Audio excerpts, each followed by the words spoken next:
Hi friends, मैं हूं doctor Saurabh Chaudhary और मैं एक न्यूरोसाइकियाट्रिस्ट हूं। आज की वीडियो में हम बात करेंगे मिर्गी के दौरे के बारे में। हम बात करेंगे किसी व्यक्ति को मिर्गी का दौरा आ रहा है तो हम कैसे पहचान पाएंगे, और दूसरा हम बात करेंगे यदि किसी व्यक्ति को मिर्गी का दौरा आता है तो हमें क्या चीज़ें करनी चाहिए और क्या चीज़ें नहीं करनी चाहिए। तो मिर्गी का जो दौरा होता है उसमें लक्षण कुछ इस प्रकार हो सकता है कि व्यक्ति जो है वो अचानक से गिर जाए, उसकी आंखें ऊपर की ओर चढ़ जाए, उसका शरीर टाइट पड़ जाए, झटके मारने लगे या टाइट पड़ के झटके मारने लगे, उसका पेशाब छूट सकता है, उसका पैखाना छूट सकता है, व्यक्ति कुछ टाइम के लिए बेहोश रह सकता है। और जब वो होश में आता है तो हो सकता है वो थोड़ा कंफ्यूज रहो।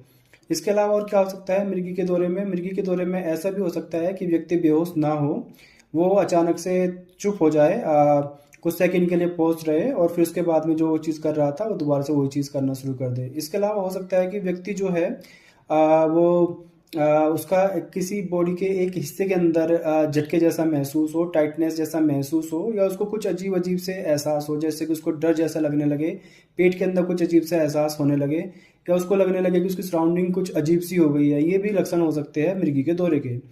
तो जब व्यक्ति को मिर्गी का दौरा आता है, हमें जो चीज़ें करनी चाहिए और जो चीज़ें नहीं करनी चाहिए उन पर बात कर लेते हैं। यदि किसी व्यक्ति को दौरा आकर बेहोश हो गया है तो ऐसे व्यक्ति को हमें ज़बरदस्ती, यदि उसका शरीर झटका मार रहा है, ज़बरदस्ती उसके झटके को रोकने की कोशिश नहीं करनी चाहिए। बस हमें उसको कलवट से लेटा देना है, एक सेफ सराउंडिंग में उसको रख देना। उसके पास का कोई ऐसी चीज़ ना हो जिससे वो खुद को उसको चोट लग जाए, जैसे उसके पास कोई बड़ी चीज़, खड़ी चीज़ ना हो जो उसके ऊपर गिर सके, या कोई शार्प चीज़ ना हो जो उसके अंदर चुभ सके, उसके शरीर को चुभ सके।